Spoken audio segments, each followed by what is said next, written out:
의인의 마지막 길.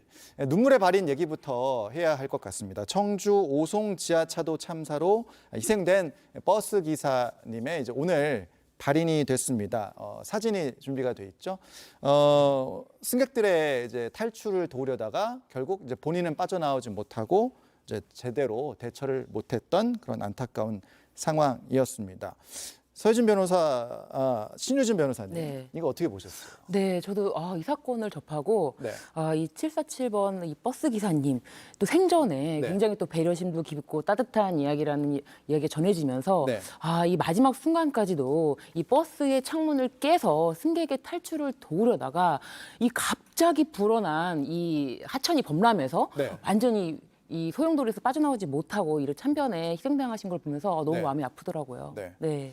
보는 분들이 좀 많이 이렇게 눈물을 네. 짓지 않았을까 이런 생각이 들고 이대우 과장님 보실 때도 굉장히 좀 안타까운 국민의 한 사람으로서 그런 생각 드셨을 것 같습니다. 네, 그런 상황들을 보면서 네. 굉장히 가슴 아팠습니다. 네, 알겠습니다.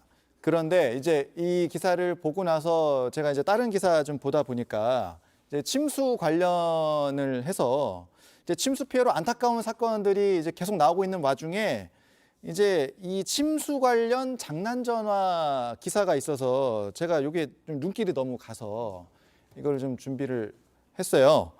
그러니까 11번 장난 전화를 했는데 이게 집이 침수되고 있다. 뭐 이렇게 신고를 한 모양입니다.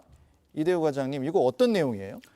네, 집이 침수되고 있다고 그렇게 신고를 했으면 예. 구호 조치를 위한 그런 신고였을 것 같습니다. 예. 아마 이런 경우에는 112 신고와 119가 동시에 이제 출동을 하게 되는데요. 예. 이제 그런 부분들이 실제로 정확한 신고이면 도움을 예. 받을 수가 있을 텐데 예. 그런 신고가 이제 거짓이거나 예. 이제 허위 장난 전화일 때는 예. 다른 이게 이제 원래 112 신고나 119 같은 경우에는 긴급 출동을 해야 되는 그런 예. 전화거든요. 그런데 그런 도움을 받아야 할 다른 시민들에게 피해로 돌아가고 있습니다. 예. 그것뿐만이 아니고 그렇게 허탕을 치는 공권력이 낭비되고 있기 때문에 예. 그런 허위 신고라든지 거짓 신고는 하지 않는 게 맞습니다. 이게 이제 11번째 전화를 해서는 이제 지금 사람이 물에 빠져 죽어간다, 침수되고 있다, 뭐 이런 얘기를 하니까 경찰 입장에서 지구대 입장에서는 출동 안 할 수가 없는 거죠. 어떻게 그렇습니다. 됩니까? 이거를 출동 안 하고 그냥 지켜볼 수 없는 거잖아요. 아무리 장난 전화 같아 보여도. 네, 어떻습니까? 일단 장난 전화일지라도 예. 신고가 접수되는 순간 예. 경찰관들은 출동을 해야 됩니다. 예. 이 장난 전화와 또 거짓 신고가 조금 다르다고 들었어요. 네, 그렇습니다. 예. 이렇게 장난 전화라는 거는 예. 그냥 전화해서 뭐 실없는 얘기를 할 수도 있고 뭐 그렇긴 한데 예. 이 거짓 신고라는 건 허위 사실을 신고를 하는 거예요. 예. 예를 들면 지금처럼 뭐 침수 피해가 발생했다, 사람이 죽어간다 이렇게 네. 허위 사실을 신고하는 경우예요.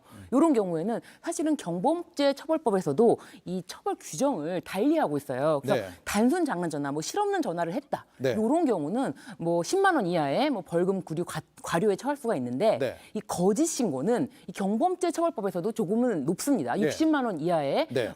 벌금, 구류, 과료에 처할 수도 있고 네. 또 한 가지 형사님께서 말해주셨지만 그 위계에 의한 공무집행 방해죄로 그 형법에 의해서 처벌될 수 있습니다. 이거는 네. 징역 5년까지도 실형까지도 할 수도 있는 그 최고형이 물론 5년까지 규정되어 있지만 그렇기 때문에 이건 좀 중합니다. 네. 알겠습니다. 이 얘기는 여기까지 할게요.